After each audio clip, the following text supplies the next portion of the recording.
Voilà la sanga je kan bolo di ɲɔgɔn ma walasa Mali bɛ taga ɲɛ cogoya mun na an ka mɔgɔ welelen bɛɛ lajɛlen installé la ni waati in na walasa mɔgɔ welelen fɔlɔ in n'a fɔ an y'a fɔ ɲɛna cogoya mun na o ye Awa Konta ale kɔni an b'a yira k'a fɔ muso kelen bolo caman don an bɛ waati mun na i ko sisan Awa Konta salamu alaikum. Wa alaikum salam. Kɔri baasi t'i la? Kɔri baasi t'i la? I b'a kan? A kɛra fama ye dɛ. Alhamdulillah a kɛra fama ye. Ok baasi foyi tɛ yen nɔ. Ne foli di an lamɛnbaga bɛɛ lajɛlen ma k'an filɛbaga bɛɛ lajɛlen fo Mali kɔnɔ Mali kɔ kan mɔgɔ mɔgɔ bɛ k'an lamɛn nin wagati la walima mɔgɔ bɛ k'an lajɛ olu ko bɛɛ lajɛlen ma k'u ni ɲɔgɔn tuma k'u ni ɲɔgɔn tuma ok donc maintenant Awa Konta ni hali bisimila kan ye kɛnɛ kɔnɔna na an b'a yira k'a fɔ actrice de cinéma don k'a sababu kɛ a yira cinéma caman na Awa ni Kalifa bɛɛ bɛ k'i dusu gosi ni o de an bɛ waati min na i ko sisan nka yanni o cɛ a ye cinéma dɔw yɛrɛ fana kɛ yanni o cɛ animatrice belebeleba don Mali kɔnɔna na bɛɛ b'i dusu gosi ni a ye an bɛ waati min na i ko sisan walasa Awa Konta ale tɛmɛnen kɔfɛ ka bɔ yen nɔ KGM OG ale fana b'an bolo kumaso kɔnɔna yan a fana y'an ka sifin dɔnkilidala ye min fana a fana b'a la ka senukaw bɛɛ lajɛlen kunkɔrɔta an bɛ waati min na i ko sisan KGM kɔri baasi t'i la? Baasi foyi tɛ yen. I b'a kan? Dɔɔni. I bisimila. Waaw. Ok e ka arasa in fana parce que arasa in a kuma bɛ kɛ dɛ ni arasa sugu jumɛn? Arasa de don dɔrɔn. Donc cogo foyi t'a la i y'a k'i kunkolo la dɔrɔn. Voilà. Mais a mɛ n'i kunkolo la. Bon a ma mɛn n kun na. Ok i bisimila Énergie FM sanfɛ. Kumakan jumɛn b'i bolo ka ɲɛsin kanubagaw ma fɔlɔ i bɛ ma gɛrɛ micro la. Bon ɲɔni ka kuma n ka foli bɛ maliyɛn bɛɛ ye fɛn fɛn bɛ ka na ye fɛn fɛn bɛ ka lamɛn n ka foli bɛ bɛɛ ye. Ok ok foli jara an ka mɔgɔ welelen kɔni an b'a yira k'a fɔ nin donkan ye kumaso kɔnɔna na fɛn min bɛ mɔgɔ senna teliya o kan k'i dala teliya siga t'o o kuma in na walasa an bɛ taa Awa Konta ale fanfɛla na bi an b'a yira k'a fɔ Awa Konta ko kunkun na ɲɛ an bɛna a bɛɛ lajɛlen dɔn bi Awa Konta i bɛ se k'a fɔ an ɲɛna e yɛrɛ ye jɔn ye i bangena yɔrɔ jumɛn bangebagaw ye jɔn ye fɔlɔ. Ok problème t'a la. Musa ne bɛ e fo. Ok. En réalité ne nisɔndiyara parce que n nana kabini da la fo studio kɔnɔ bonya ni karama. Mɔgɔ n'i taara yɔrɔ la i bisimila cogo o bɛ yɔrɔ sigi diya i bolo wa a bɛ yɔrɔ sigi fana goya i bolo. C'est-à-dire aw ye ne wele ka na yan bi ɲɛko min kɛra k'an bisimila o diyara n ye kosɛbɛ. Je vois que émission bɛ préparée ni i nana n'i bɛ jateminɛ kɛ i bɛ ko caman faamuya voilà kunfɛ ko tɛ ko bɛɛ sɛgɛsɛgɛlen don donc o diyara ne ye kosɛbɛ n b'i fo k'i ka équipe bɛɛ fo parce que bolodengɔni kelen kɛ man di ka bɛlɛ ta e kelen tɛ se ka fɛn bɛɛ kɛ mɔgɔw de b'i accompagner bon ni mɔgɔw minnu fana b'i accompagner n'u bɛ ka kɛ kɔnɔnajɛlenya kɔnɔ o dɔ fana e ka baara bɛ sankɔrɔta sɔrɔ mais a dɔw la n'a bɛ ka kɛ ten a dɔw la i bɛ sɛgɛn ten a bɛ laban ten fana voilà donc n bɛ ka équipe bɛɛ lajɛlen fo k'aw ni ce aw yɛrɛ ye yarabi an aw bɛ fɛn min ɲini Ala fɛ Ala ko ta Ala ka nɔgɔya n'aw ye vraiment ça va aller inchallah n ɲɛ b'aw la cogo min na aw tora tan n'aw ma pressé aw garijɛgɛ kɔrɔ sinon an b'a daminɛ don min na a kuma bɛ kɛ a ko in ma nɔgɔya dɛ a ma nɔgɔ a daminɛ ma nɔgɔ voilà ne tɔgɔ ye Hawa ne jamu ye Konta ne fa ye Usman Konta ye ne fa ye Jean Adama Keita ye Musa Kone u ka ca dɛ bon an b'a da o yɔrɔ la Musa Kone voilà o ka ɲi awɔ i ma ko i b'a dan yan o ka ɲi ne faw ka ca parce que a dɔw la n'i ko k'i bɛ nin na dɔrɔn i jugu bɛ caya bon ne baw ka ca Binta Kone, Mariam Kone, Umu Kone, Sitan Kone, dia a ka ca quoi parce que m'a daw voilà a ka ca quoi ne baw ka ca bon ne ye Katika ye ne ye Katika ye Kati Samakɛbugu mais ne mɔkɛ bɔra Jene ka taa sigi Kayi donc o yɔrɔ la o bɛ kɛ Kayi mais ne yɛrɛ sɔrɔla Kati donc Kati Samakɛbugu donc ne ye Kati Samakɛbugu fɔ i b'a fɔ ko misirida la Danseni Kɔnɛ ka du kɔnɔ i b'a fɔ Babilen Kɔnɛ ka du kɔnɔ Babilen Kɔnɛ yɛrɛ maa caman b'ale dɔn ale fatura ale tun ye donsoba ye voilà donc Ala ka hinɛ n'a sira la voilà ni mɔkɛ ye Adama Kɔnta ye ka bɔ Kayi ale tun ye Moriba ye donc u b'a fɔ cogo min na ayiwa k'a ka halisa yɔrɔ min na k'a ka dugawu k'an ye voilà ok donc maintenant Awa Konta furulen don a den b'i bolo yan awo awa konta mfuruleno ifuruleno awo wa den chama memolo OK den chama OK donc maintenant mais den hagete do parce que ne fleur depuis à bas âge moko do yin kanu radio bara simfe ku don to dana c'est vrai do yu don takadian ere ku salino balulen be kan abembolo foni ala kitiramina bon ni ne radio ka to koma munu membolo ani demunu kalfale mena bon ni yo laje katla ka fotuguni ko nyere ni min jeli sunogo ni tora ko fodoro demunu mi bolo sokono minu faunu baw jera ko ku ta ku dima bon donc il a chamé da uma voilà OK donc comment sur là KGM ouais am se ka do yere fana yi join yi togo yere join jume bon ne togo e Basidiki njamu e Samake mesenu sigileno OK chorba ni soroba bon a chorba ala ga ina la fatura OK mais am chorba we chorba to ala ma ina la Burulai Samake OK am chorba to e Hawa Konate ouais do wa ni babe plateau ah voilà ni ay do bikadi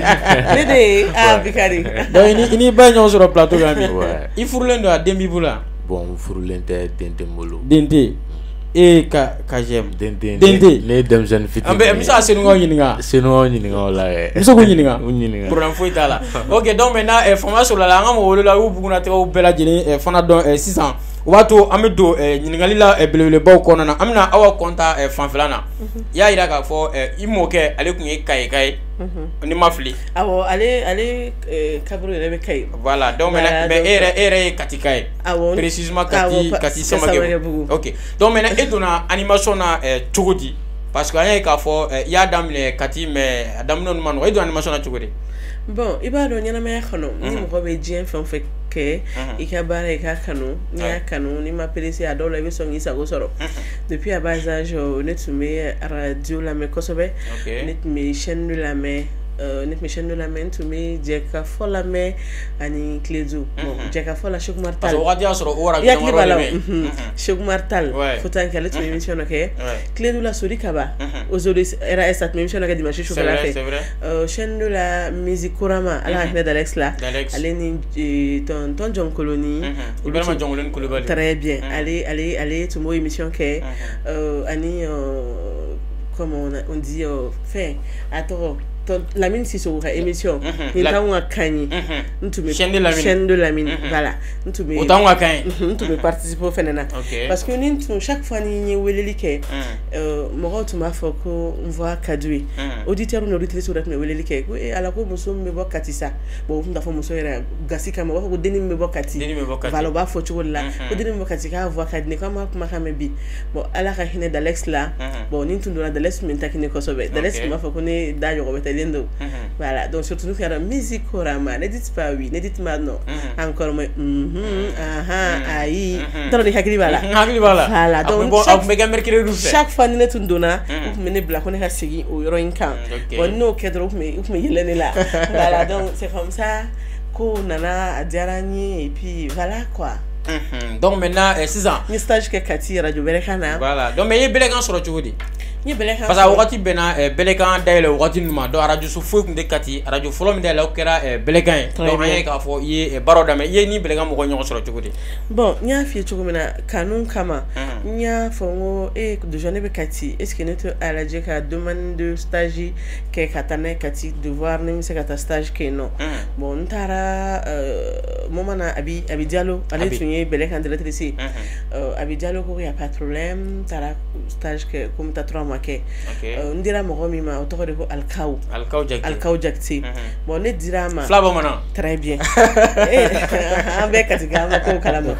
bon ne dira ma en donna si je connais émission follow kera dron mo ko commencer à ne voir apprécier bon émission bana abalolino atana di abi makane tsika ne former OK kasi former fin do be ni bité bo kalama ay nom to kalama très bien fin do be na kirara madina idobila akanga dosole dima c'est vrai akanga fanga de dima a kan ka to hali ne tun bɛn'o fɛn kelen bila i kana bila tuguni n'i y'a ye a ko k'a tɛ se k'i former a bɛ se ka kɛ a ɲɛ bɛ fɛn dɔ de la i la peut-être n'a nana fɔ k'a b'i former a bɛ ka sira a yɛrɛ place ɲɛ donc i bɛ baara kɛ o cogo la i b'i continuer ka baara kɛ a taara di Abi ma donc Abi ne lasigi k'a fɔ ne ka ayiwa an stagiaire nana ne dira mɔgɔ min ma k'o taara ne lasigi ko k'a tɛ se k'i kalan k'a tɛ se ka ne kalan donc k'a bɛ kɛ kɛcogo ɲuman na o dɔrɔn mun b'e la bon ne y'o de fɔ o donni kama ne ko kɛ n ko ayiwa a to ne karamɔgɔ ye Ala de ye donc fo bi fo an bɛ yɔrɔ min na ko bi ne karamɔgɔ ye Ala de ye donc parce que n dira karamɔgɔ ma o ye na bila donc mɔgɔ tɛ se k'a fɔ bi ko ne de ye awa kalan nin fɛn na donc n'i ye ko di Ala ma kana n'i y'a di Ala ma dɔrɔn i sigi mais Awa i taalen n'a bɛlɛ an ye k'a fɔ émission dɔ dir'i ma ye émission min ni a katika bɛɛ kun ka commencer ka kule ni a émission ye fana mais wagati minnu na jama b'a tan ni fila katikaw b'u tan ni fila bɛɛ bɛ kule Awa kɔnta i cun ni katikaw ye non i b'a dɔn o ni yɔrɔ la n bɛ karamɔgɔ tɔgɔ ma fɔ radio a tun bɛ radio Kiledu la o moment na karamɔgɔ tɔgɔ a yɛrɛ a bɛ groupe Media Énergie la parce que a bɛ sinankunya émission kɛ très bien Seku Siraman Jara très bien ale de taara don dɔ la a taara sɔrɔ parce que k'ale fana tɛmɛna yen nɔfɛ a taara sɔrɔ ne bɛ émission na a y'i jɔ après a ko technicien ka micro datugu a ko n terimuso ko a y'i place tɛ Kati yɛrɛ k'a ɲini i ka taa Bamakɔ an ka Kati a y'a fɔ tan don an ka Kati n ko président de bɛ Kati sisan mais a y'a fɔ cogo min na parce que kuma filɛ ni tiɲɛ ye fɛn min ye n'i m'a fɔ cogo la dɔrɔn kuma fɔ cogo bɛ caya quoi a don sufɛ a taara fɔ n ye tan ne ko a ko que ne de non mais i tagi ne de sɔn ne yɛrɛ fana bɔra Kati ka na ten voilà très bien donc parce que ni fana y'i sɔrɔ n ka plateau kan don min na n bɛna min k'i la n yɛrɛ b'a dɔn donc a y'o fɔ ne ɲɛna après tuguni i b'a dɔn ko a ma taa a y'i sigi fo ka émission ban a ko ne ma ko Awa yɛrɛ k'a ɲini sisan k'i ka na Bamakɔ ko Kati ye Kati de ye bon ne bolo n'i taara Bamakɔ o fana bɛ sɔn ka kusaya i ma bon o y'a sɔrɔ déjà Dieu merci ne bɛ Kati fɔ sa ne bɛ Kati n'a lamini bɛɛ fo Ala ye diɲɛ don o don da ne ma taa radio bɛlɛkan kunna Kati ko ne tɛ taa bonya dɔ sɔrɔ n ye Katikaw bolo ni ne kumara dɔrɔn Katikaw bɛ nisɔndiya donc Katika bɛɛ kɛra n fɛ donc je me suis dit que et pourtant hakilina min dun bɛ ne na nin ye tan nɔ a dɔw la est ce que n t'a ɲɛɲini o de la dɔrɔn n ye demande kɛ tuguni ka na bɛnkan na o tun tɛ radio bɛnkan yɛrɛ parce que o de tun bɛ Sugunura la Kati ni Sugunura bɛɛ b'a dɔn ka surun ɲɔgɔn na donc ne ye demande kɛ ka na bɛnkan na radio bɛnkan na n'i bɔra bɛlɛkan na i nana radio bɛnkan la o moment na Awa ni Sakɔ de tun ye directrice ye c'est vrai bon Awa ni Sakɔ a tun ye n ta Méroji la en même temps a ye émission kelen di yan o émission tun bɛ kɛ chaque vendredi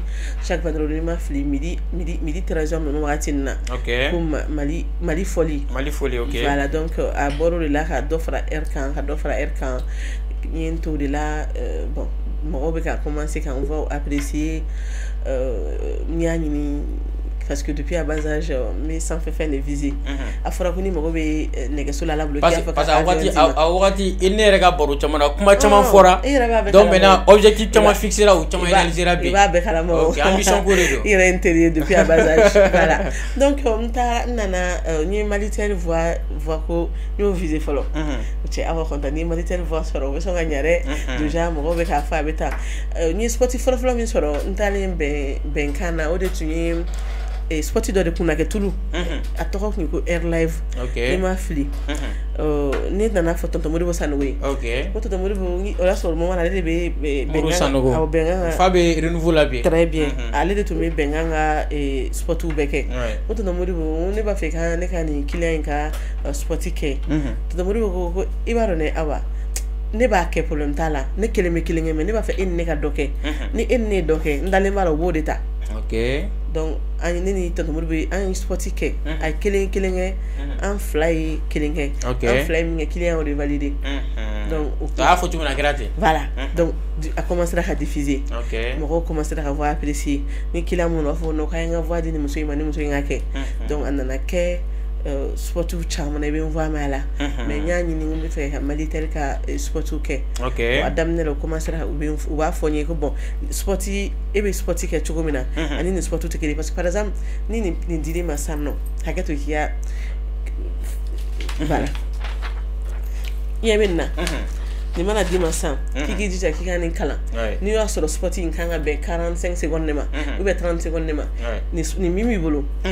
avait 10 matins français là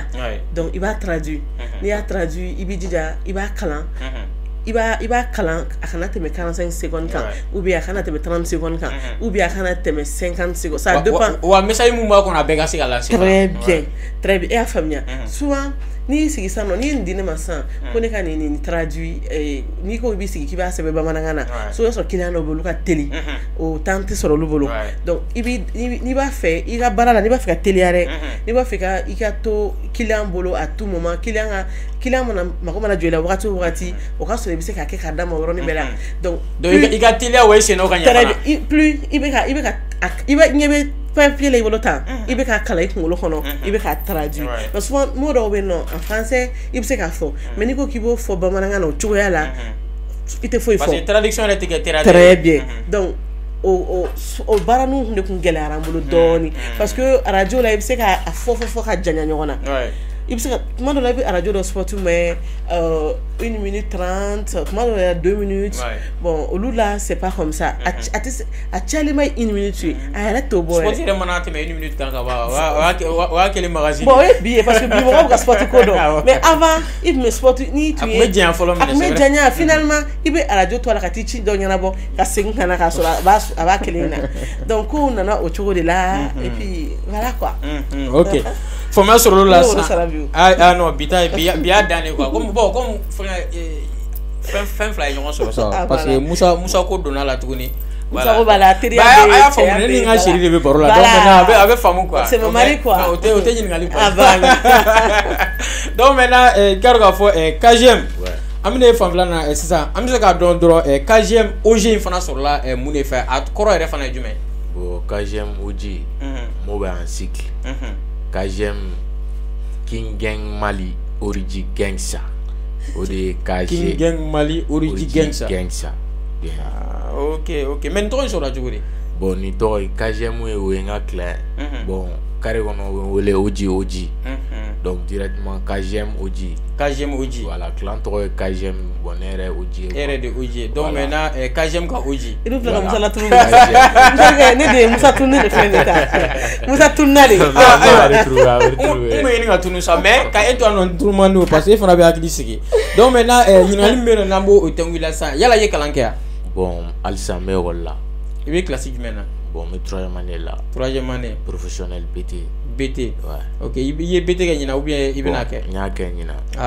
jabu mo bo fala jabi bora me amasira soro o gambi do ga ala ka sans retam ni wi chien folo ala bon ni wi chien flana na ala ni wi chien flana OK ambi do ga ala ki i garsege ala ka kunyo belajele en wa mais oji am se ka do duna donc dala chokodi bon donc il danere duna la togomna awro ko be damne carré honore mo be talandori la ka apprécier OK bon dona donc dala me donne carré kono me to ka frisalu ganrema bon mon grand frère Bridman ouais aller goma bon petit talent Milan ni sera ka donc il a réussi OK bon comme wa damne don non ne frisalu ke gata bon aba valider don non faut on a un chambo faut on a se bima OK madame no kiribulu chogodi e donc da so choroba be bon a choroba bana depuis 2011 donc a surima donc dada mine fo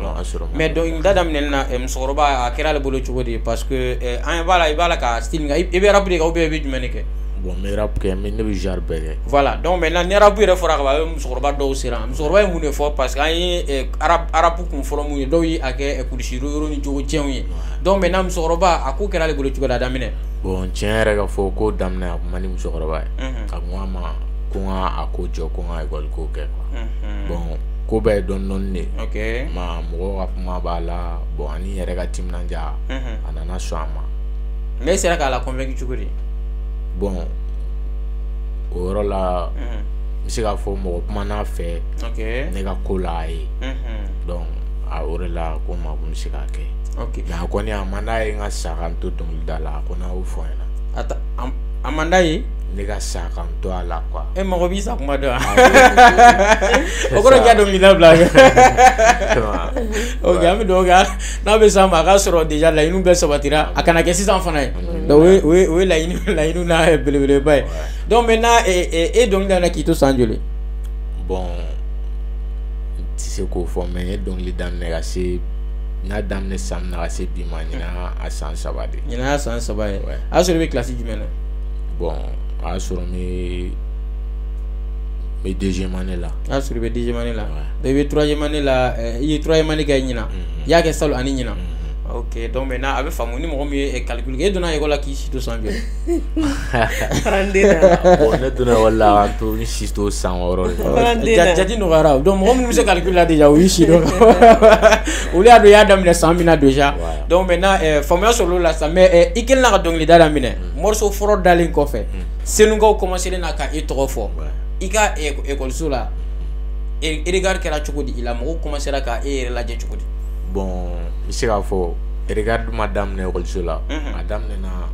quartier de la ok sigidaw a daminɛla yen parce que école la n tɛ rappeur ya yira yen quoi n taara école de kama ouais mais rappeur kɔni n'i sera école la mɔgɔ kelen bɛ sɔrɔ minnu b'a yira k'a fɔ ko bon nin de ye OG ye nin de ye OG ye donc finalement mɔgɔ bɛ to k'u dɛnɛ ka i yɛrɛ yira jama na dɔw bɛ yen nɔ ni o yɛrɛ yirali daminɛna ka ban u bɛ commencer ka kaman kɔrɔtali daminɛ o ni tɔw si tɛ don game kelen kɔnɔna na tuguni mais regard cɛlen na e la e kɛra cogo di bon regard cɛlen ne la bon ne ma kɛ togo la ok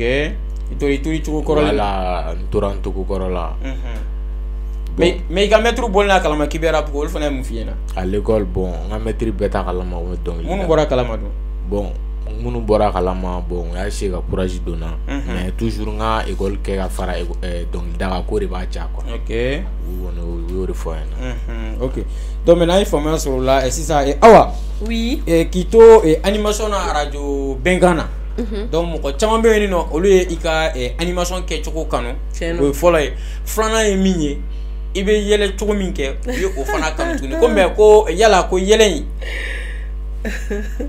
fɛn karabalen de don wa walima a bɛ ni i ma ten ten ok bon déjà n yɛrɛ bɛna ko ye nɔgɔya ne bolo parce que ne ye ɲɔgɔn dɔ depuis denmisɛnninya kuma na so bɛ k'an ma kɛ mɔgɔkɔrɔba ye nka c'est pas aujourd'hui quoi ko karabalen tɛ i b'a dɔn n y'o de fɔ n'i ko di ala ma ala yɛrɛ bɛ wasa non c'est clair n ko mɔgɔ dɔw de tun b'a fɔ ko ne da ɲɔgɔnbɛtɛlen don ko ne ka radio baara dabila ko ne ka baara tɛ mɔgɔ caman fɔ da ɲɔgɔnbɛtɛ dun tununna pewu bon ni ne yɛrɛ ye bi ne mɔgɔw ye ne kanu fo bɛ ne wele k'a fɔ ne fo bɛ ka ne voix imiter i b'a dɔn ko ye ne ma fierté de ye donc ne yɛrɛ ka ala deli tun ye nin de parce que n'i bɛ baara o baara la ni mɔgɔ m'i kanu ni mɔgɔ m'i ladege a dɔw la i bɛ sɔn ka ɲugun i yɛrɛ la ou bien i bɛ ka min kɛ i b'a sɔrɔ a ma ɲi bon ne ta in ala barika la naturel de do a filɛ donc naturel do fɛn forcélen tɛ donc mɔgɔ k'a faamuya k'a fɔ ko fɛn forcélen tɛ mais aw ka kɛcogo yɛrɛ de do même dans la vie courante a bɛ yɛlɛ tan très bien ok e ni yɛrɛ mana ka dugulafɛ baro daminɛ 3 heures du matin voilà e yɛrɛ b'a ko bɛɛ kalama a yɛlɛw ka ca ni yɛlɛ daminɛna déjà ala an t'a fɛ appel ka tigɛ donc maintenant Awa i da maga sport ko la parce que mɔgɔ caman bɛ yen nɔ olu ye i ka i voix savourer à travers des spots publicitaires kɛrɛnkɛrɛnnenya na i da maga an ka réseau de télécommunication dɔ la ni o ye Malitel ye voilà donc maintenant i ni olu ye ɲɔgɔn sɔrɔ cogo di ka u ka sportiw dilan ok ne a kanu ye Iba Diallo de ye Lasi ka numéro di yan Iba Diallo ok fa kun radio Bɛnkan na voilà donc Iba de ye Lasi ka numéro di ne ma donc ne Lasi wele ne y'a fɔ n ko ne b'a fɛ ka sporti kɛ ni Malitel ye quoi a ko ne ma ko ne ka passe ale fana ye ne yira feere dɔ la donc feere dɔ ko n y'a Sidi voir voilà feere fana ye Sidi fɛ voilà Sidi ko n ka demande kɛ ka na donc n ye demande kɛ ka na an ye essai kɛ et puis voilà kuma caman tun bɛ n wele n bɛ taa n bɛ voix kɛ bon a voix n bɛ n sigi télé kɔnɔ n content ba k'a bɛna bɔ n tun t'a ye bon après dɔɔni u commencera k'an voix utiliser 1 2 3 fo ala barika la bi Malitel voix ye ne Awa lase yɔrɔ la ne kun jigi tɛ yɔrɔ minnu kan parce que bi na Malitel ne bɛ kuma diɲɛ yɔrɔ o yɔrɔ la ne bɛ kuma dɔrɔn mɔgɔ dɔ bɛ se k'i yɛlɛma ten ko awa filɛ nin u b'a fɔ voix ka di n ye et puis Mali mɔgɔ caman caman miiri yɛrɛ tun t'a la ko mɔgɔ min yɛrɛ bɛ se k'a fɔ ko n b'a fɛ ka awa ye olu caman b'a ɲini dɔrɔn k'u b'a fɛ ka awa ye k'u bolo di awa ma n'olu y'o kuma fɔ ne yɛrɛ bɛ yɛlɛ ne ko an dɔw b'a ɲini fana ka aw yɛrɛ ye n'aw yɛrɛ ko k'a b'a fɛ ka ne ye ko ka bolo di ne ma donc Malitel Voix kɔni en réalité a ye ne lase yɔrɔ la ne jigi tun tɛ yɔrɔ min kan Malitel Voix ye ala barika la a ye ça va quoi mais bɛnkan jumɛn de tun bɛ u ni ɲɔgɔn cɛ yala wari tun b'aw ni ɲɔgɔn cɛ walima a tun ka di i yɛrɛ k'a kɛ ten dɔrɔn bon ne yɛrɛ tun b'a daminɛ wagati min na ne ye yɔrɔ dɔ fɔ n ko hali n'o ma wari di ne ma n ko ne kɔni parce que plus bɛ nin fɛn ninnu kɛ plus bɛ former plus b'a kɛ plus bɛ former i b'a dɔn i bɛ don dɔ kɔlɔn ni se don dɔ min ɲɔgɔn ye parce que hali sport ni mɔgɔ mɔgɔ bɛ sport professionnel dɔn i bɛ sportiw ta k'a lamɛn n'i b'a dɔn yɛrɛ yɛrɛ ni nin sport in kɛra ten i b'a dɔn k'a fɔ non ko nin sport in man ɲi souvent scénario dɔw man ɲi mais n'a dira mɔgɔ ma mɔgɔ min bɛ dɔɔnin dɔn sport ko la o tigi bɛ se ka scénario a b'a dilan k'a ɲɛ voilà bon bibi na fɛnɛ o mɔgɔ dɔw bɛ yen nɔ f'i ka scénario d'u ma mais dɔw fɛnɛ bɛ yen nɔ i b'a fɔ dɔrɔn nin fɛn in de don i yɛrɛ ka proposition ka ɲi a dɔw la i bɛ scénario sɛbɛn k'a yir'u la mais dɔw fɛnɛ b'a ni scénario sɛbɛn k'a yir'u o t'a dɔn parce que f'u k'a mɛn de donc i b'a dilan k'a yir'u la donc n'u y'a valider et puis voilà en réalité formation donc a b'i yɛrɛ former mais u ko ne ma ko non entreprise ba de spirit man kan yɛrɛ fɔ olu tɛ se ka mɔgɔ voix utiliser ka sɔrɔ wari t'i n'a ni ɲɔgɔn cɛ parce que a tigi bɛ se ka plainte comme pour exploitation voilà donc an bɔr'o la an taara kɛ sara de bɛ an ni ɲɔgɔn cɛ donc kuma dɔw la i b'a ye n tun bɛ spirit ka voix caman wɛrɛ kɛ voilà parce que Malitel ko b'an ye k'a fɔ i tun b'u ka sport caman kɛ wa hali produit dɔw bɛ yen nɔ GDCM ni ma fili donc maintenant olu fana ka produit caman bɛ yen nɔ i bɛ to k'olu ka publicité kɛ hali n'olu ka tombolaw bɛ yen nɔ e de bɛ to ka voix ninnu kɛ tiɲɛ o yɔrɔ la ne bɛ n ka PDG fo Modibo Keyita ok faamaw ka faama ayiwa bon i ma b'a dɔn nin ye foli spécial yɛrɛ i b'a dɔn Modibo Keyita filɛ nin ye n y'o de f'i ye ɲɛnamaya kɔnɔ dɔrɔn n'i bɛ fɛn min fɛ dɔrɔn k'a fɛ ne bɛ ala fo n b'o de fɔ ko chaque fois ala ni ce ala min bɛ ka sɔn ka ne ni ninnu mɔgɔw bɛn sira kelen ma ne yɛrɛ ka musoya tɛ ala de don parce que i b'a to faama k'i kanu ni faama y'i kanu nafa b'o de la mais n'i ye faama kanu dɔrɔn a tɛ taa yɔrɔ la voilà parce que i ɲɔgɔnna caman de b'u kanu dɔw b'u kanu ka fɛn kama dɔw b'u kanu tɔgɔ kama mais n'u yɛrɛ y'i kanu voilà n'u yɛrɛ y'i kanu a bɛ sira jan cogo ma ɲɔgɔn fɛ ka mɔgɔ bila k'a ye taa nin bolo minɛ ka na n'a ye donc o dɔw la nafa b'o de la kɔrɔ Modibo Keyita de y'i kanu parce que ne ye fɛn de ne lase yɔrɔ bɛ MG dɔn MG distribution donc bayi ni Kulibali tun bɛ k'o gérer donc ne u tun bɛ ka sport dɔ kɛ moment dɔ la biscuit ni sukaro ani lɔgɔti ne y'o baara ninnu de kɛ donc ala y'a kɛ n'i y'a jateminɛ GDCM ka sukaro publicité kɛra siɲɛ 1 dɔrɔn de Mali kɔnɔ o san na an ye sport kɛ an taara usine na Segu ne ye Isa Kulibali ni masa ninnu ta ani Salamanta ne yɛrɛ ma sɔn ka bɔ sport la parce que ni san tɛ a tun man di ne ka bɔ sport la ne bɛ scénario kɛ parce que ɲɛnamaya kɔnɔ a to i bɛ fɛn o fɛn la dɔ fana ka dahirimɛ sɔrɔ ni i yɛrɛ ko k'i b'a bɛɛ kɛ dɔrɔn i b'a bɛɛ tiɲɛ et puis i bɛ ka ɲa mɔgɔ ma k'olu bila ka fɛn dɔ kɛ c'est vrai que ɲa ma tɛ fɛn na mais i bɛ se ka mɔgɔw wele jama ka ca i bɛ mɔgɔ wele ka na k'a bila ka fɛn dɔ kɛ o donni kama a bɛ dɔrɔmɛ min sɔrɔ o la a kelen t'a dun a fɛn ni mɔgɔ wɛrɛw de b'a dun ɲɔgɔn fɛ donc ne olu wele ka na olu ye sport kɛ donc a réussira trop sukaro banna fo bi publicité wɛrɛ ma kɛ sukaro la dɔw ye sukaro san e tun b'a k'a nɔfɛ a bɛ se ka k'o fɛnɛ ye parce que ko awa de y'a publicité kɛ a bɛ se ka k'o ye donc a dabila sa donc a ɲana quoi a continuer ka baara kɛ donc PDG yɛrɛ n'o ye monsieur Modibo Keyita ye donc voilà quoi an continue ka baara kɛ donc usine daminɛra an macaroni ko daminɛra bon macaroni ko daminɛlen ne bilara ka sport kɛ bon ala ni kira barika la donc ça va quoi ok ça va ok donc maintenant an bɛ dugawu kɛ hali bi ala ka ko tɔ bɛɛ nɔgɔya amina donc maintenant KGM ouais Oji Oji yɛrɛ de ka nɔgɔ bolo donc maintenant an bɛ Oji dɔrɔn ta ci donc maintenant Oji an bɛ se ka dɔn dɔnkili jumɛn kɛra sababu k'i yɛrɛ lancer bon dɔnkili min kɛra sababu ye ni senu bɛɛ bɛ ka ne fɔ o son titre de Fashion Force i bɛ se k'i kan fili n'o ye dɔɔni yan n bɛ se ka n kan fili n'o ye ko fiska teliya ni si sharp joona Oji gang ne ka kɔk fa Nene dimina ne b'a fɔ mierda dabla mamacita snomiga shunfa bolongono gang medajal gang sa oluma ubachila saba fila depuis de achiele nambe dona buyaka wari tega soro bolongono ma broda gamza megan feshe chache gilindron che sigile me tremble. Donc c'était ça. Donc les grâce au ka ilancer. Mais donc li ko fait am se ka do ye podium do la be c'est nous wala ye concert do ke c'est nous. Bon, ye podium ke. Mais ma se ka concert de follow mais concert ko ko ni wesena. Mais mu kele me ka concert pali. Parce que il fallait ka fo chomna c'est nous bala ka kuleli e chomna yala ni concert ke bi jama bi ko jama be bo ka ta mais mu ne kele me ka pali. Bon, fem gel no concert bali. Ko be moyeni. Taroni femme. OK. Do be absi feno la. Ta sura moyen ta bulu ka ke. C'est vrai. Bon, moyen ba la.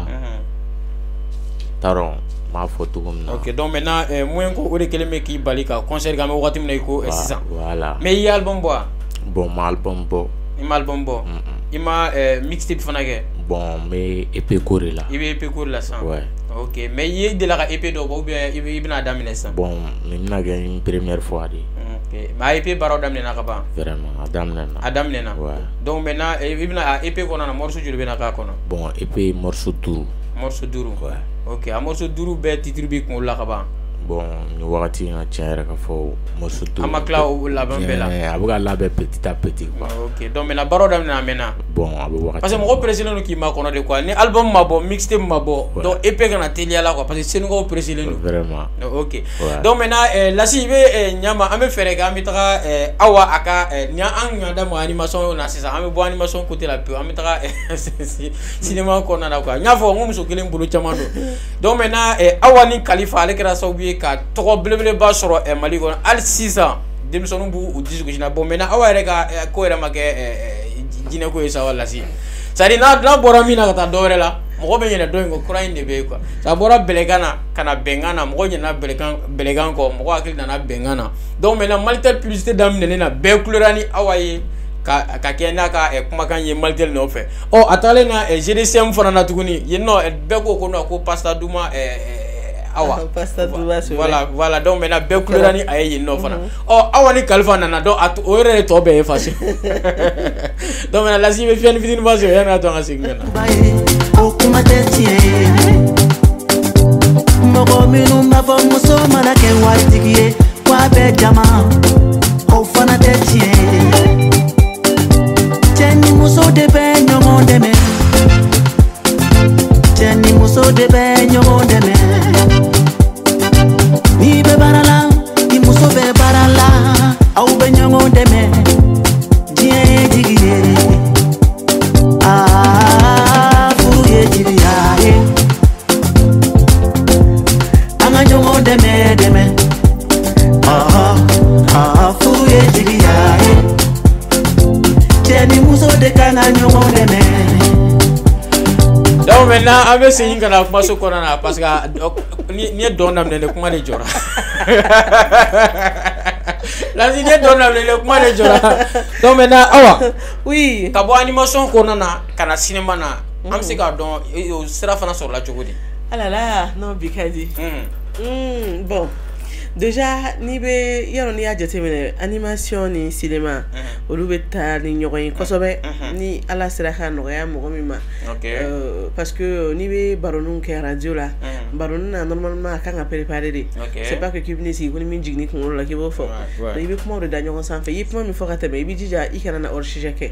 woni isera ko maîtriser doni ado la kan asika cinéma parce que baronun scénario de la ben peut-être ava sur déjà e kan film chatri dam ne romina akanga ta laban romina ana sur radio de do abebi ngolo la ka ba do era buta semen ka bla ko na fili akanga ko chugo la normalement ne ya jatemne parce que ne cinéma kanu ne ka cinéma follow o kera ni chedori awi atme français amoma na mais ça ka be balla no mais ka famille cinéma français ale ne ko fenkele ne fena ma do iba dialo ni tonton modibo parce que lu ni comédien chaman kanu ni masa no lu bebe geren kilina yoro masa ni chief na be fena be geren kilina donc ne a funya na uko ko casting min no antara u ko non ko ne ma deli ka cinéma kɛ mɔgɔw commencera ko non ko olu ne se ka jouer Masani Chigo ko non non k'a y'a essayer bon ala a film na ne ni Isa Kulibali de bɛnna a don Isa Kulibali de kɛra ne cɛ ye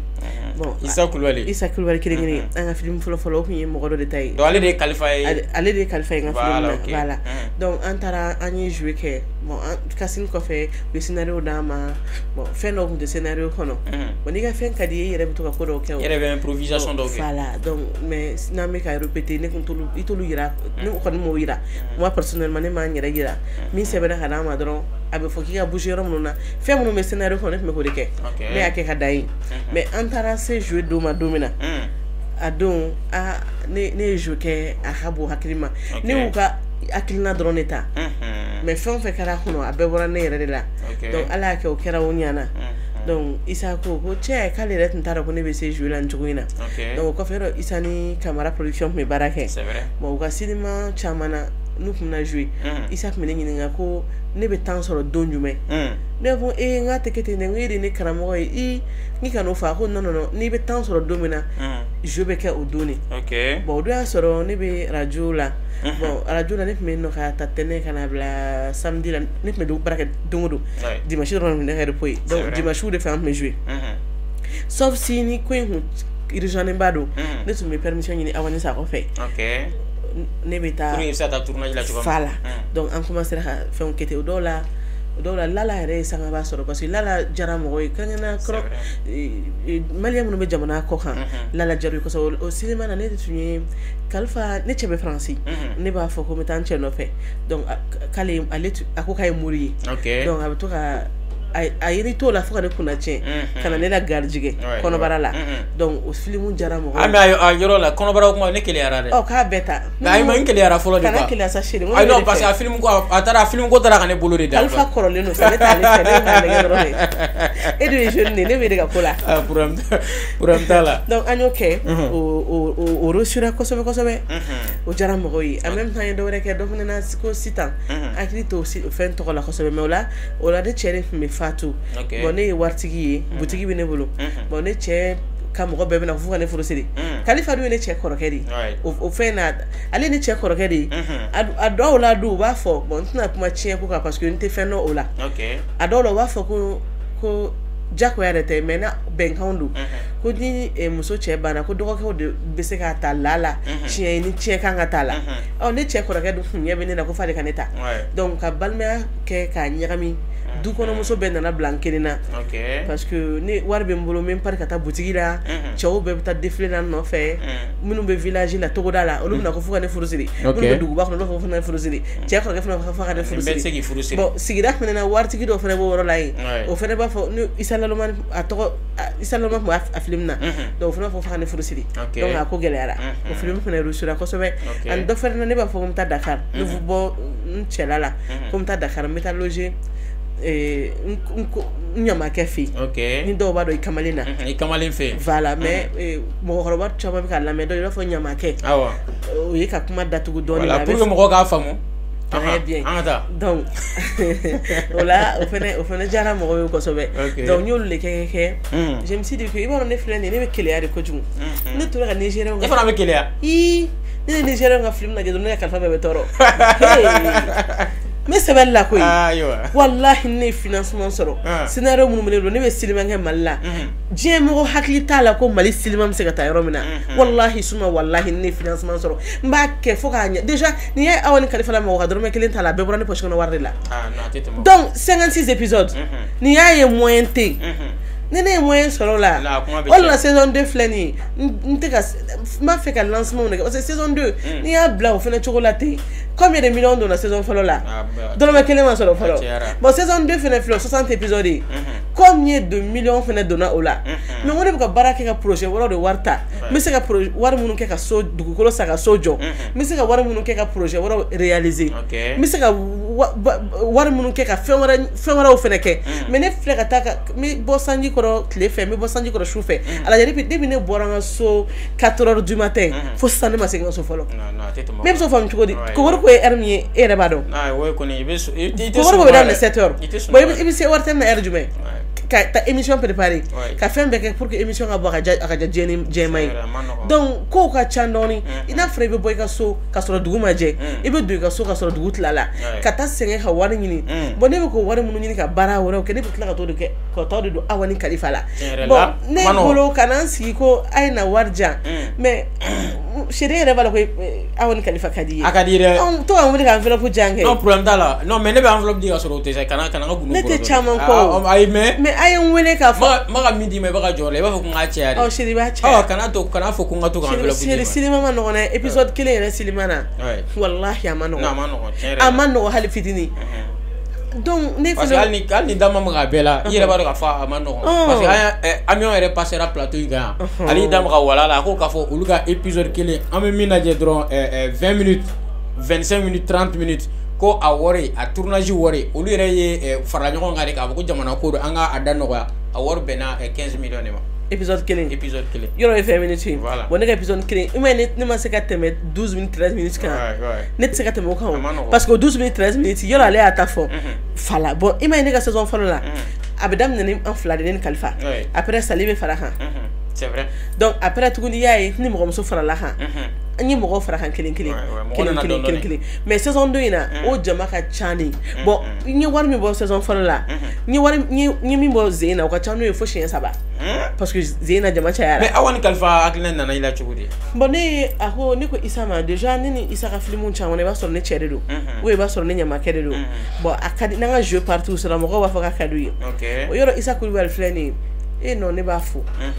ne b'a fo dɛ komi a yɛrɛ bɛ mission de la mais kɛ n'a nana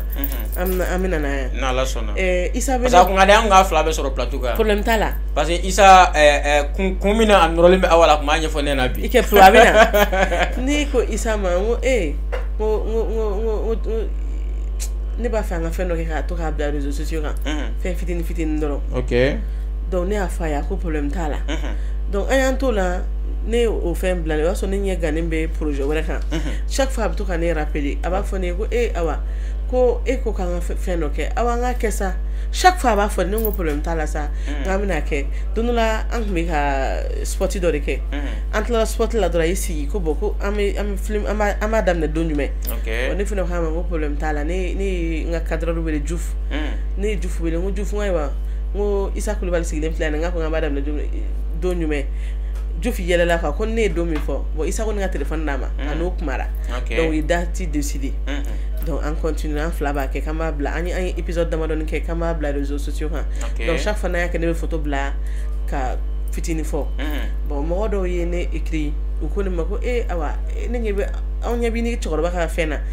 a ka réseaux sociaux ka ɲi kosɛbɛ mais a ka d'an ye dɛ nin fɛn in bɛ cogo min na dɛ a ka d'an ye chaîne nationale yɛrɛ de k'a bɔ ne nafa ka bon kosɛbɛ ne ko bon ko awɔ chaque fois mɔgɔ bɛ ne écrit Facebook kan chaque fois donc a donni kama ne fana ye junior wele o y'a sɔrɔ junior de Wartem 2 directeur ye ne ye junior wele très bien n b'a fo nin yɔrɔ la ne y'a fɔ a ɲɛna ka dɔ caman dɔrɔn o yɔrɔnin bɛɛ la junior y'a validé o y'a sɔrɔ an ye min dun kɛ olu tun ye fitinin de olu tun ye 6 minutes de mais o tun ye anw ye 6 minutes minnu kɛ an tun bɛn'o kɛ ka olu bila mais comme télé y'a validé sisan o tun ka dɔgɔn télé la on était obligé k'olu tugu ɲɔgɔn na k'o kɛ 12 minutes 13 minutes ye pour que télé k'o bɔli daminɛ ne y'a jateminɛ tuma min na an bɛ décor fɔlɔ la o bɛna 10 épisodes ma après y'a ye an bɔra yen an taara yɛlɛma ko sokura kɔnɔ bon décor falenna donc an continue o cogo la donc ne y'a fɔ Isa ye bon o la dɔrɔn n y'a fɔ Isa an kɛlen ka film tɔgɔ choisi ne yɛrɛ de tun ko Isa ma non an ka kɛ Kalifa ni Awa ye parce que n ye cɛ ye Isa Kulibali ko non k'an ka kɛ Awa ni Kalifa Isa ta ɲɛna dɛ a y'a fɔ ten k'an ka kɛ parce que Awa bilara ɲɛfɛ o de y'a parce que ne ko komi ale ye cɛ ye et puis ale ye ne fa ye bon n teri fɛnɛ don bon o dun b'a fɔ kuma caman ko kɔsen bila man di ɲɛsen ɲɛ bon o yɔrɔnin de kama ne kun ko k'an ka kɛ Kalifa ni Awa ye mais ale de ko ne ma ko non k'an ka kɛ Awa ni Kalifa ye donc problème t'a donc ne sɔrɔla ka Ira Adama Yalomba o ye n terikɛ de donc ne Adama Yalomba wele ka fa adama yalma de dongli nda très bien ko adama ne ka film kura be non mais ama bol lam netel la falo donc ne bna kuma ni kan donc film yere ni donc ne bta baraka on te sigi sokono fen fe kan ka film no ne a résumé adama yalma donc adama yalma fe ne tara ba khorba jabate dengue ka studio la no e Cheikh Jabate donc allez oui musique de l'endroit musique de ma chaque fois ne musique na me donc dono la de courant tigera ne willa han si nga balcona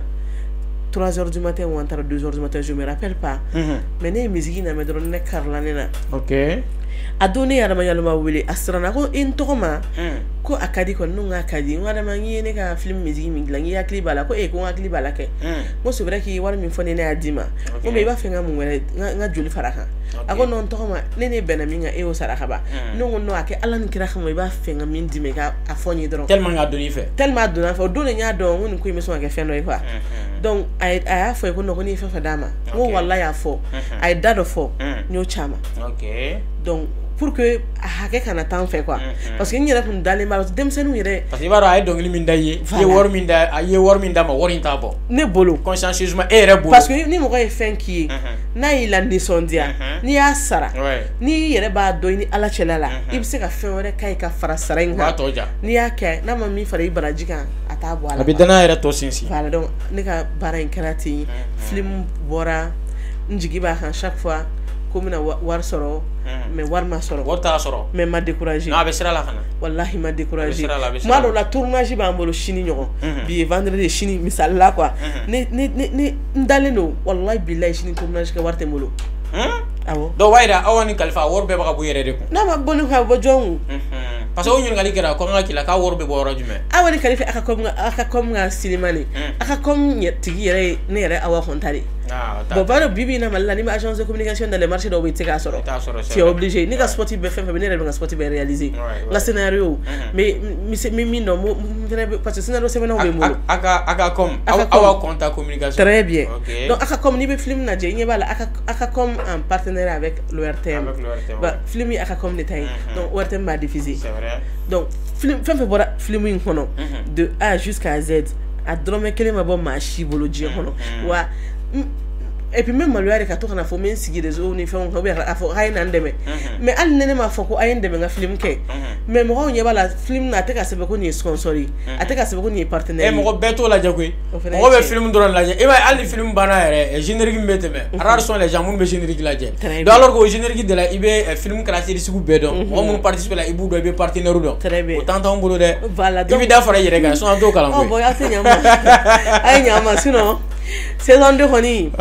parce que we nyali ko kunjumena ko saison 2 tantata ko saison 2 bena ye kuma jume ko ukanyama ukawardo do wargo de bala ukawardo ni ndama ukanyama olana jatemne namse ka lancement amse go organiser donc na salle dota la kata bien kala halna kra na dosara ke keme fly la ni warni mu soro lola o kon na ne ka war bota bo men parce que ne million hakam dola ne de bodo mais na la soro manim na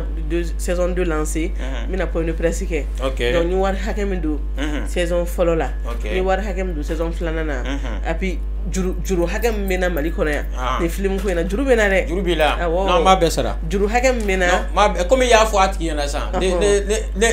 comme ni ga shiri ka ba do an wara ka ba de ba ya men jon joro la quoi awon khalifa ko ni ay nyama rere ko aka andeme donc na andeme et puis voilà quoi mais awani khalifa création be ka mundi la ci ema ay dien fembe la sema parce que dien honi ala hineli la ki ka i willa so ma ka kene inina ibi sen fla i tisega ala sara soro et puis ni doni ga so alhamdulillah fo mi soro ibe ala fu fa ala barkada donc yoro ni fendo ke na jara jeni je ne mamma o sara mo ka wan khalifa feo male on hirana ala filmi jawi ka filmi kanunu dusukuna bon ube ko kanumi ta ko nyeshi oma warto soro sanu to soro jama to soro lulu to soro o yara de ala ka kay donc o yoro la male on bu fu ne ben teri dem sanu fu ma do ne ba fo ne ka sira do fale ne be retard la ne ma jo fela folo ka bi silima imbora fo bi ne ma njo fela ko jama mana ne ma ta jien roshi ko jama mana ali ni ne ko men dogo ka feno ke ne tise ka ke donc o ye femi mo ko do be dawla nyini su ni tile dawla tɛ ne na dɛ mais dawla kɛra film in na parce que film in jara mɔgɔw ye dawla tɛ la nin bɛɛ kɔfɛ ni film jara mɔgɔw ye o don k'ala ka dawla jara ayiwa sini kɛnɛya kɔrɔ voilà donc ni fɛn jara mɔgɔw ye dɔrɔn o ye koba ye quoi ok donc ala y'a ja mɔgɔw ye donc o bɛ a jari bɛ maa ba yirika min yɛrɛ o y'a hɛrɛ ye quoi et puis a kɛra sababu ye maa ba yirika minnu fana lafiyara o siso kɔnɔ dɛ o y'a hɛrɛ ye parce que mɔgɔw dɔw y'a fɔ n ye k'olu kun ko muso tɛ baara kɛ cɛ caman y'o témoignage kɛ n ye mais bi olu sɔnna o muso ka taa baara kɛ muso minnu fana tun b'a faamuya k'u jigi da cɛw ka nafolo kan cɛ an ka ɲɔgɔn nɛgɛ dabila koyi cɛ tɛ se muso kɔrɔ hali fa tɛ s'a den kɔrɔ ni nin bɔr'i da o bɛ ne lafiya mais cɛ mɔgɔ tɛ se mɔgɔ kɔrɔ o i dan ka nin fɔ n ɲɛna cɛ tɛ se muso kɔrɔ muso tɛ se cɛ kɔrɔ wa den tɛ se ba kɔrɔ wa ba tɛ se den kɔrɔ a bɛ ɲɔgɔn dɛmɛ de an bɛ ɲɔgɔn dɛmɛ mais n'i y'i sigi bi ko mɔgɔw k'a bɛɛ k'i ye dɔrɔn i b'a bɛɛ tiɲɛ i ma ne lafiyalen yan a banna donc a ko b'o cogo de la mais awa ni kalifa in kɔnɔna na i ni kalifa ka relation bɛ cogoya mun na ko n'i sera kan k'i ɲininka ne ta kuran fɛ komi k'e cɛ tɛ kelen ya ne cɛ ya non parce que ne cɛ yɛrɛ ni kalifa ka di parce que kalifa ni ne hali ni ne ni kalifa ma répété ala kelen no ko o dɔn di an fila ma ne ni kalifa ka jeu la n'a y'a jateminɛ n'an ye scénario kalan dɔrɔn n'anw ye scénario kalan ko kelen k'a dɔn dɔrɔn au moins i kana fɔ misali la ko nin fɛn in kɛra nin san hakɛ la ou bien nin furu kɛra ka nin bɛn nin san hakɛ ye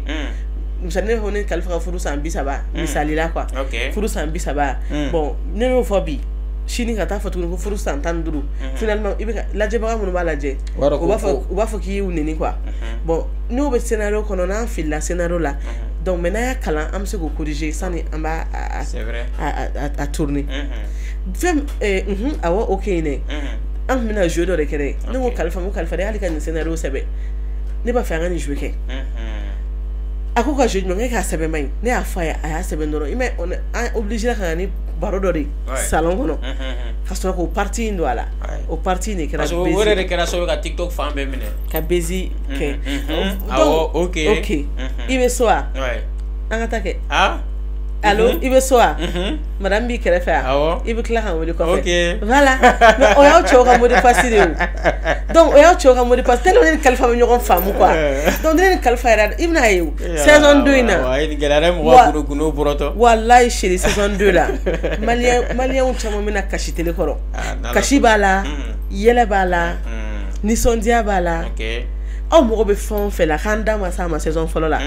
ou bien k'an ye fenêtres dayɛlɛ saison fɔlɔ la aw bɛna ye an bɛn'o dabaw de yɛlɛ wa n'an tilal'o fɛnɛ na saison 3 n'ala y'an si jɔ k'a kɔnɔ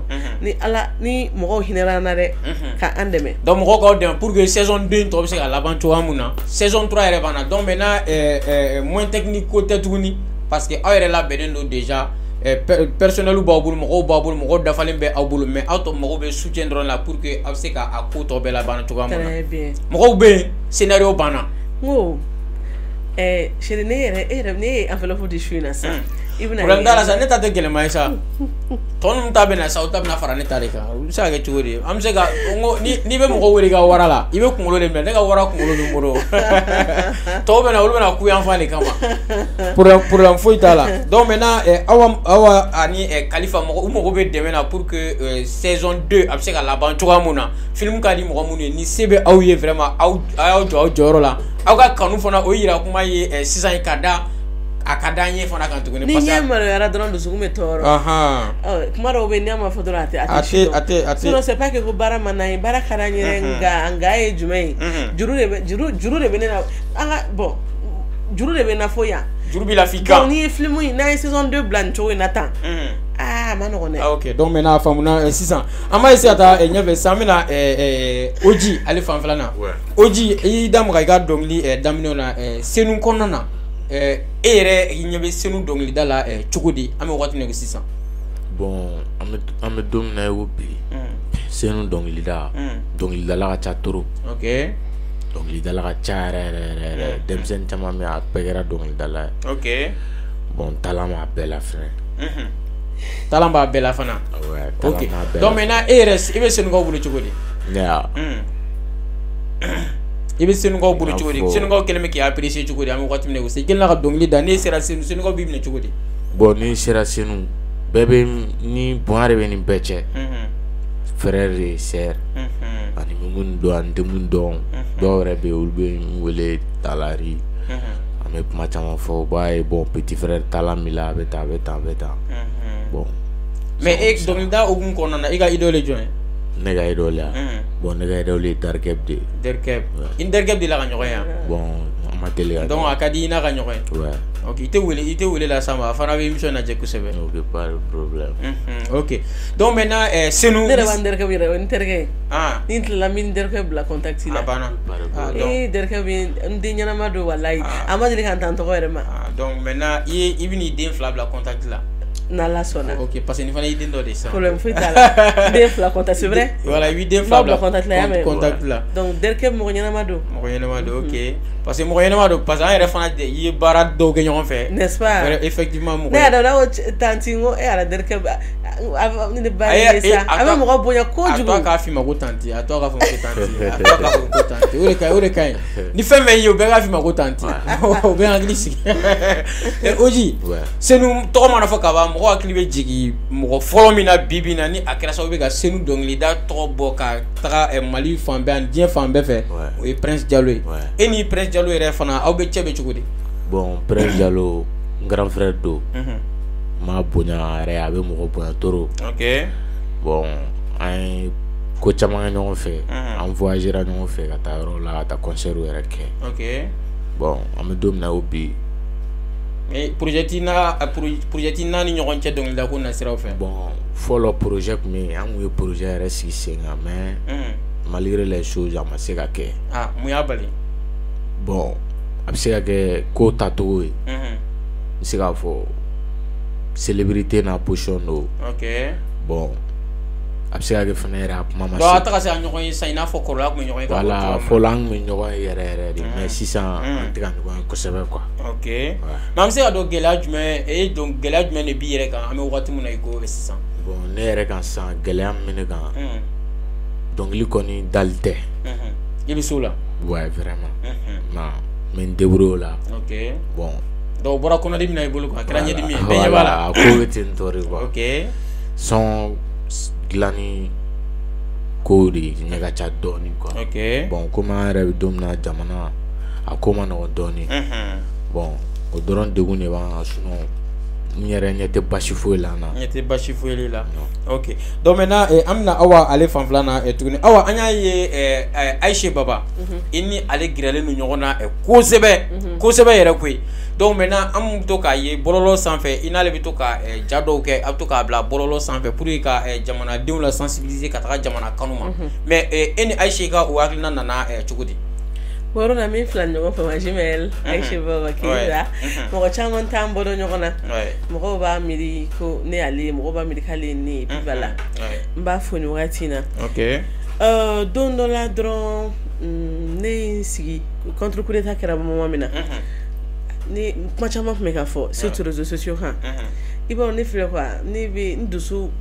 ka bon dɔɔni ok voilà mais n tɛ baga mɔgɔ ma n bɛ to ka fɛn ninnu ye dɔrɔn n ye texte dɔ dilan n y'a yira n ka kalifa la n ko kalifa ma n ko ne b'a fɛ ka vidéo de kɛ n b'a fɛ ka message de sensibilisation kɛ kalifa ye vidéo corrigé a y'a ci ma donc a y'a ci ma n fɛnɛ n ye n ta dɔ fara a kan ne ye n ka cadreur wele Jufu wele ka taa vidéo kɛ gloire de l'indépendance la ni mɔgɔw hakili b'a la malidenw Mali y'an bɛɛ ta ye n'a ɲana a ɲana an bɛɛ ye ala k'an kisi n'a dun tiɲɛna a tiɲɛna an bɛɛ ye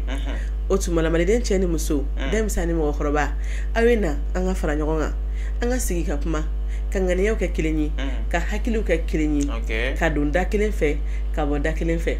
an ka fara an ka jamana ɲɛmaaw kan k'an faso Mali dɛmɛ k'a jɔ n ye kelen kɛ yen n taara kelen kɛ Badalabugu bada yɔrɔ la o yɔrɔ la bulokiba bɛ na i b'a ye n bɛ munumunu baji kɛrɛfɛ n bɛ n jɔ ka n ka scénario kɛ donc ne fila ni ɲɔgɔn y'a ye Ayise a ye n wele a ko n ma Jumel cɛ i ma nin fɔ n ye dɛ Jumel cɛ nin vidéo nin diyara ne yɛrɛ an t'a kɛ ɲɔgɔn fɛ ne ko Jumel n ko e yɛrɛ ni ne fila ni de e bɛ se ka mun de fɔ diɲɛ kɔnɔ ko ne bɛ ban o ma n ko problème foyi t'a la n k'an k'a kɛ ɲɔgɔn fɛ donc o la an ye scénario dɔ kɛ an fila ni ɲɛ b'a la bazɛn jɛman bɛ kɛ an fila la an bɛ taa boulevard kelen na an bɛ taa kelen kɛ yen nɔ après an bɔra yen nɔ tuguni danpe banna an ye kelen wɛrɛ kɛ o tɛ fila ye ne n'ale fila ye min kɛ ɲɔgɔn fɛ o kɔfɛ tuguni ɲɛ b'a la an bɛ kɛ ORTM yɛrɛ journal studio kɔnɔ bazin bleu kɛnɛkɛnɛnin banna bleu ciel ni banna i b'a ye an y'o fɛnɛ kɛ donc an y'a bila a diyara mɔgɔw ye parce que ne ko n ko déjà ne bɛ ka sportiw kɛ mɔgɔw ye mɔgɔw n garijɛgɛ min b'o sɔrɔ bon Mali ko la n'i ko k'i b'i sigi ko fɔ mɔgɔw ka i wele k'i bila ou bien ka projet financer dɔrɔn i tɛ taa ɲɛfɛ donc ne kɔni y'a hakilina ta dɔrɔn jamana dɛmɛ de la ne kɔni ye vidéo in kɛli daminɛ fo bi Mali kɔnɔ cɛ tɛ Mali kɔnɔ muso tɛ Mali kɔnɔ na ka ɲɛsin caméra ma k'a fɔ cɛ tɛ Mali kɔnɔ muso tɛ Mali kɔnɔ denmisɛnnin tɛ Mali kɔnɔ mɔgɔkɔrɔba tɛ Mali kɔnɔ ko maa min ye ne Awa Kɔnta wele ka dɔrɔmɛ 100 di ne ma dɔrɔmɛ 100 a dun fɔra ko transition mɔgɔ de wari di ma ko pour que k'a kɛ ko ni minɛ k'a fara vidéo kan wallahi suma wallahi billahi talahi o mɔgɔ tɛ Mali kɔnɔ ne ka nin vidéo ninnu na mɔgɔ min ye dɔrɔmɛ 1 di ne ma i yɛrɛ de y'a bɛ financer ni yɛrɛ m'a financer a tɛ ɲɛnabɔ o parce que a ka di ne ye de ne de ka projet don donc i ka jamana kɔnɔ de yira n'a ye o Mali o a mɔ Mali in dɛ tellement ne ye vidéo kɛ mɔgɔw ye ne wele ko Awa an b'i fɛ dɛ mais an bolo fila fari la parce que i y'a yira k'a fɔ k'i b'i faso fɛ dɔrɔmɛ 1 ma di ne ma ni projet la o de la n yɛrɛ wulila ka taa projet n taara ka taa récépissé k'a la ka kɛ association ye sani mɔgɔw ka taa n ka hakilina ta parce que n ka fɛnw de b'a sɛbɛn ni donna ni ye a mɔ Mali dɔrɔn bɛ ne ka vidéo ye a mɔ Mali donc dɔrɔmɛ 1 cɛ n bɛ segin a kan tuguni n'o y'a sɔrɔ mɔgɔ dɔw de taara wari minɛ Mali kɔnɔ ko u taara di ne ma ko ne ye vidéo kɛ u tigi ka t'u ka wari lasegin u ma dɛ parce que ne ma wari minɛ i ma wari minɛ mɔgɔ si bolo n ko cɛ tɛ Mali kɔnɔ muso tɛ Mali kɔnɔ denmisɛnnin tɛ mɔgɔkɔrɔba tɛ min bɛ se k'i kali Ala la min bɛ se k'i ɲɛ jɔ ne ɲɛ la k'i bolo kɔrɔta k'i ye 100 de di ne ma ko ne ka vidéo kɛ n ye fɛn o fɛn kɛ a bɛɛ bɔra n poche kɔnɔ wari de la wa n m'a kɛ ko wɛrɛ kama dɛ n y'a kɛ n faso Mali de kama n y'a kɛ faso kanu kama très bien k'u ka yɔrɔnin tigɛ u k'a partager ka caya donc u bɛ ni sɛbɛkɔrɔ partager mais tiɲɛ de don n'u taara nin wari de minɛ parce que mɔgɔ fɔrɔlen don la dɛ u taa wari mais n ye fɛn o fɛn kɛ nin vidéo ko la k'a daminɛ fo nin yɔrɔnin na mɔgɔ tɛ min ye 100 di ne ma a ko la fɔlɔ Awa an y'a ye Renouveau TV sanfɛ émission dɔ ko bɛ kɛ yen nɔ ko Bon Appétit Bon Appétit an bɛ se k'a fɔ a daminɛna e de la animatrice fɔlɔ de ye e Bon Appétit hakilina nana cogo di ani e Awa ye Bon Appétit fana bila kun jumɛn na bon kuma dɔw la kuma bɛɛ tɛ fɔ voilà mais a dɔw fɛnɛ na ni m'a dɔw fɔ a tɛ faamu bon Ala bɛ a ko tiɲɛ dɔn bon kuma caman fɔra mais ni i t'olu lamɛn quoi ne kun bɛ projet dɔ de kan émission dɔ de tun bɛ n bolo n tun b'a fɛ k'o émission de kɛ Marakancɛ Dawu ko non ko émission dɔ b'u bolo ko n ka na ni émission de partenariat tun ye n donna n'o émission ye Marakancɛ ko ne ma ko non ko u b'a fɛ k'u ni ne ka baara kɛ ɲɔgɔn fɛ k'an ka jɛ ka baara kɛ ɲɔgɔn fɛ ne ka na u ka émission phare dɔ proposer a b'u ka grille la quoi mais u y'a proposer ne ye ko ne ka émission ye présenter donc an continuera ka baara kɛ u ko k'u tɛ se ka ne sara mais 40% i b'a dɔn olu 40% ni plus i ka di n ye quoi mais ne tun b'a fɛ an k'an pan nin kunna awɔ mais hali n'a kɔrɔ hali n'an ma taga en profondeur parce que en réalité i ka mɔgɔ de ye bɛɛ fɛ k'a dɔn voilà kun jumɛn na i bɔra ye parce que jusque là les gens dɔw sigilen bɛ k'a fɔ ko Awa bɛ segin ka na ko parce que i taara kɛ bɛ segin ka na foyi tɛ yen bon déjà Marakancɛ Dawu c'est mon ami depuis Marakancɛ ye ne terikɛ de ye bon Dara bon n ye Dara sɔrɔ Alujim de sababu la ani Marakancɛ de sababuya la Alujim o kun ye radio bɛnkan directeur ye voilà donc et puis i yɛrɛ b'a dɔn maison de la presse président kun don a diyara mɔgɔ min ma diya mɔgɔ min tant que kɔni bɛ presse la kɔni i ka président don donc foyi quoi mais lien min bɛ ne ni Marakancɛ cɛ o b'a nɔ la foyi mais diɲɛlatigɛ kɔni na ɲɛnamaya kɔnɔ ni Ala hinɛl'i la ka dɔn fitinin dɔ kalifa i la dɔrɔn i bɛ kɛ muɲubaga ye i bɛ kɛ sabalibaga ye parce que n'i bɛ baara fɛn o fɛn kɛ a kanu quoi i k'a to a bɛɛ ka k'i la i k'a to a bɛɛ ka f'i ma i k'a to maaw k'a fɔ comme na la ɲini nin ko in na wa n b'a sɔrɔ u ka n'i sɔrɔ ko in na mais awa i gɛnna de ou bien i taara ni yɛrɛ de a kuma cayara dɛ bon a bɛ se ka kɛ ni kun gɛnna est ce que u kun to papier ye réseau kan bon an ka misalila hali ni tɛ kɔni bibi na faso ka télé bɛɛ bɛ ala deli ka taa yɔrɔ min na n'olu yɛrɛ y'i wele siɲɛ kelen ni ORTM yɛrɛ y'i wele o tɛ hɛrɛ ye ok donc i ma gɛn ala barika la kuma de kun sera et puis jigiyaw bɛ yen hali n ye fɛn dɔ kun kɛ o don na dɔrɔn marakancɛ ye a ye conseil dɔ di o fɛn kan donc o kɛra kunun yɛrɛ de kɛ donc ça va entre marakancɛ et moi et puis an ka baara kɛ dɔrɔn justement an ka taa ORTM yɛrɛ kɔnɔna na ORTM 2 i ye émission dɔ daminɛ a tɔgɔ ko Kokoriko o maɲi Kokoriko Kokoriko mais émission in daminɛ ni san cɛ on dirait que émission in ye san 10 de kɛ mais e ka secret yɛrɛ jumɛn émission in hakilina nana cogo di ani émission in laɲini ye jumɛn fana sa ni yɔrɔ la n bɛ ORTM directeur fo n bɛ Eric fo n bɛ ORTM Alassane Diomele n bɛ Eric fo bon n ka jɔnkɛ don dɔgɔnɔ don n b'a fo n bɛ Amadou Kojo fo n bɛ Grand P fo oh là là Grand P n bɛ Grand P fo kosɛbɛ k'a ni ca yɛrɛ k'ala ka n'a sara n bɛ réalisateur n bɛ bɛɛ fo parce que n'i ko i bɛ nin na i bɛ jugu caya n bɛ ministre so fo min ɲɛsinnen don communication ma parce que an bɛ an ma kori wa voilà donc n ka foli bɛ an ka ministre ye n bɛ Mali gouvernement bɛɛ fo ka Mali jamana ɲɛmaa fo parce que déjà an bɛ ka baara kɛ la aw de jamana ni jamana kɔnɔdenw ORTM bɛ jamana jamanadenw de kama bon ORTM Kokoriko n'i bɛ fɛn min kɛ dɔrɔn ka solika wuli yɛrɛ de tun man ne ye fɔlɔ diɲɛ kɔnɔ ne tɛ fɛn min kun fɛ parce que ne tɛ da jɔ la kuma fɔra jɔyɔrɔ kelen bɛ ne minɛ a kɛr'o de fɔlɔ wallahi e yɛrɛ b'a ɲɛdɔn parce que e yɛrɛ b'a dɔn e ni ne e ne bɛ to appel la fo 5 heures du matin e b'o kalama fajiri bɛ wele kɛ ne to téléphone la kana kun fɔ sa n y'a dabila bon déjà mɔgɔ min tɛ sunɔgɔ su fɛ n'i y'o tigi bila fɛn na ne ko parce que émission kura caman de bɛ giri la ne kun ye émission fɛn fɛn ko yala ko non ko ne bɛ nin de kɛ nin don fo ka ne se so wallahi bilahi ne ɲɛji de tun bɛ ka bɔ ne ko ko ne bɛna nin kɛ cogo mɔgɔ min tɛ sunɔgɔ su fɛ n'i y'o bila sɔrɔ o ko ne bɛ nin de kɛ bon je me suis dit que n'i ye ne ka chef ko ne ka nin de kɛ i b'a sɔrɔ o de kɛli ka ɲi ne ma donc Kokoriko daminɛra bɛɛ ye ne dɛmɛ a la bɛɛ nin yɔrɔ la ne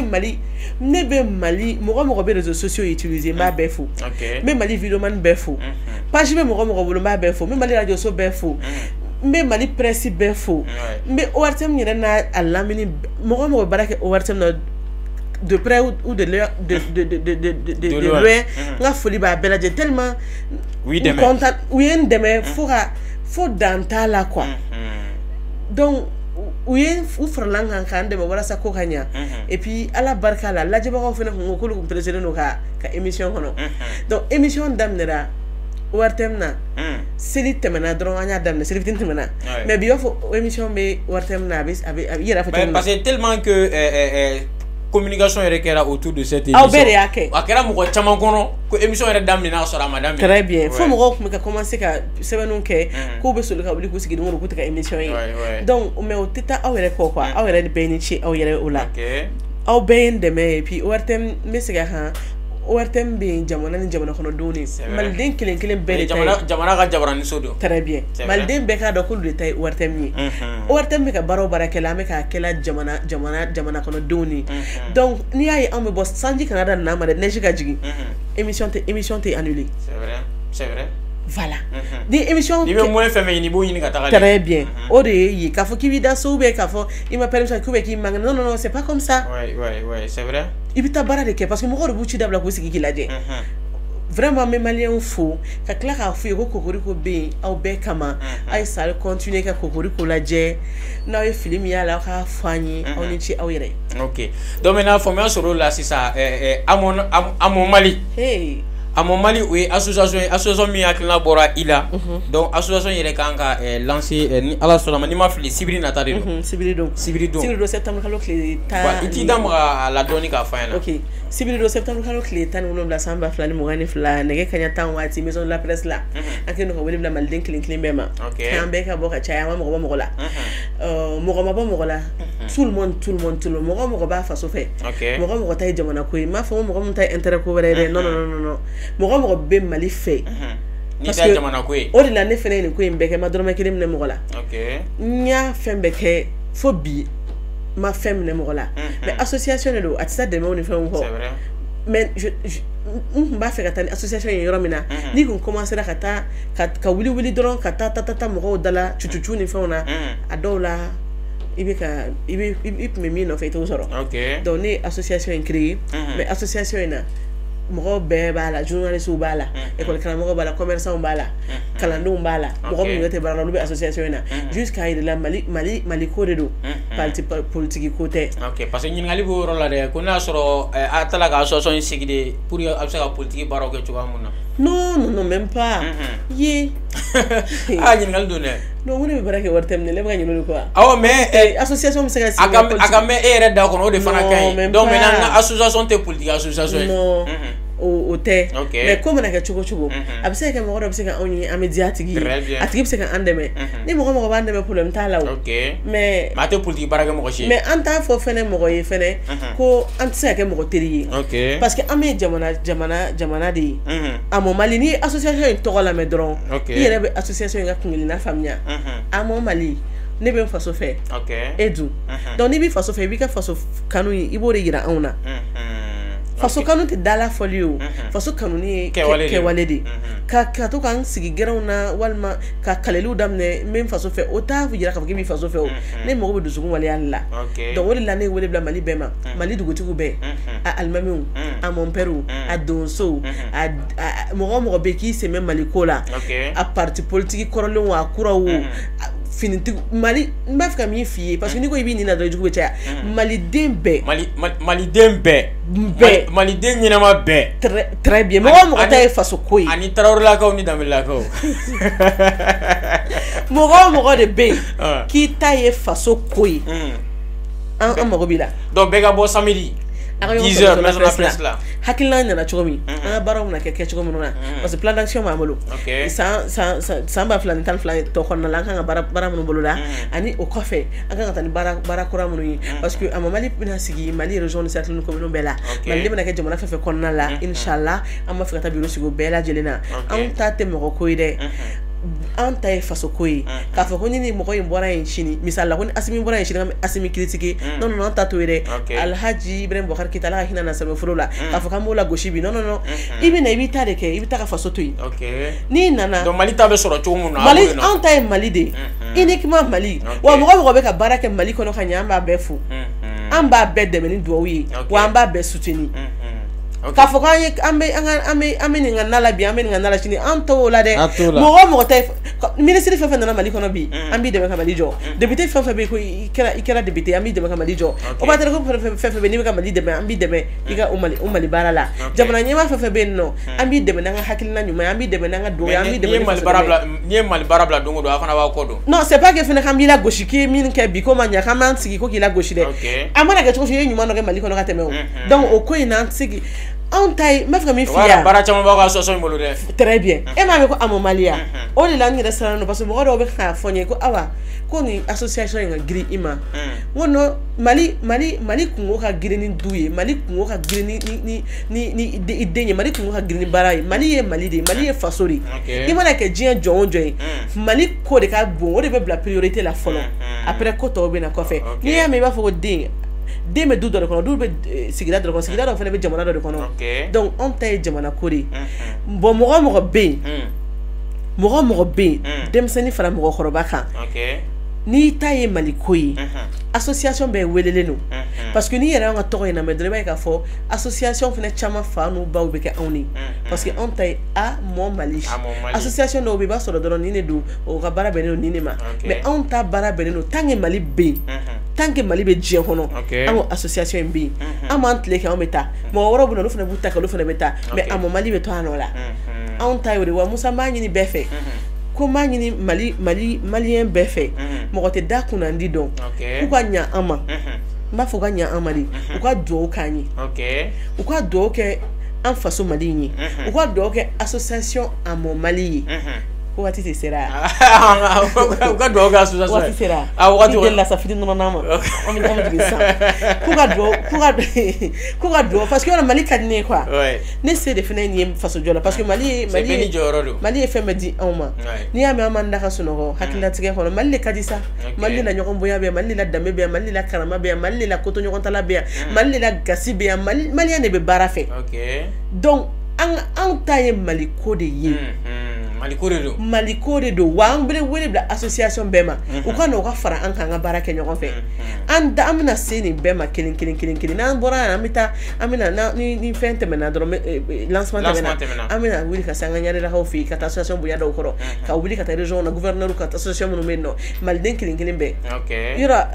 ali am ta jamana nyama fi ngata bunya da koro na la sona inshallah OK donc faut sur la sisa wakati ya ansoro no donc mena yana nga bo kuma ko na nyingal do be no ko ka tengula ko film ko fe ko yala ki fulle no Khalifa chejugu bayi ne te Khalifa fe ne ta fe chugo sila OK donc mena awa konta e se gala soro sira jume fe aniga nega juru sira ni mo ko se ka soro fana OK bon yoro bibi na awa konta te afana batado c'est vrai aka kabila tado tout ça c'est vrai aka barakero tado ça aussi c'est vrai mais bi awaye Mali de taille c'est vrai bi awaye farafina de taille bi awaye djien de taille parce que mo taille face au joy i placer be djien tableau nyumana pas de problème faut la neka numéro ko i garaf mado mais maintenant association ga numéro B on est à comme numéro B kini au de 66 19 41 00 76 19 la chorobia 41 00 donc maintenant ni wole garam na dro ubseka iso ou bien ta Facebook kan hawa compte officiel be nous awa ke ashkala hawa compte officiel walma hawa compte o fene be no ani amo Mali page fene be no Mali page fene be OK voilà ou bien nous la ka wartemna ou bien nasoro walma nous sera radio bengana ou bien bengana toujours ou bien nasoro parce que benga yere parce que fana ku ngali kera ko nasoro ibora bengana pe ko ta wartemna ou bien ni be bengana toujours ibora bengana tay wartemni OK ina fo sano en pleine énergie là non énergie tare wartami parce que wartami aw de tay jamana kono do ni tay donc aw be de tay aw yi OK voilà avec femme donc ali code do kuma na avec femme donc maintenant ibe TikTok fana kan aw me TikTok kan awo OK donc il a compte TikTok et jume o be hawa contacter yo ne to gore kadi ima ina so sur nona je sais pas ni a remarqué ima ina so film na ma so to wala dana parce que la mi nginga ne to mi film ko lala ak be ka jouer to ko kan to ko mandi do re hawa voilà ima yo ka to ka ko hawa ma bene ba to ki nyinga continue be ko pour ga sika kan e ko hawa contact OK donc maintenant oji amine fanflana sa wakati anta anteka ma yo ya fama de voilà OK mais donc là quoi amse ga do na soro yi na fa soro ala fola bon ye na fa soro comme na fa soro bon oni ouais parce que voilà ni fait no soro donc il a sababu la on toran yere ma on to lu soro OK bon rôle am sika fo ni na fa soro bon sika fo man na fa soro siramna bon alsa objectif ama atteint follow OK o de kama man na fa soro mais yere mo be mun la bibina pour que ka na fa isi na fa soro la tuwa mun mo be fem na bi pour que nga fin na fa soro donc lidala bon comme il est pas fort la nyori fo fenobe ya sebeke mais moins OK donc il mo be kasabi de la na follow voilà moins ngode bana sinon faut être mais c'est gala soro chugudi ni mo be la bon me Facebook kan nga numéro WhatsApp be ibe Facebook to KGM Oji Samaki OK bon nga page fenebe KGM Oji Samaki officiel bon TikTok fenebe KGM Oji OK bon ni nga WhatsApp me paragol lega ibe paragol ka yo biga ni ka jusira bon nga téléphone numéro 64 54 26 11 26 11 OK donc maintenant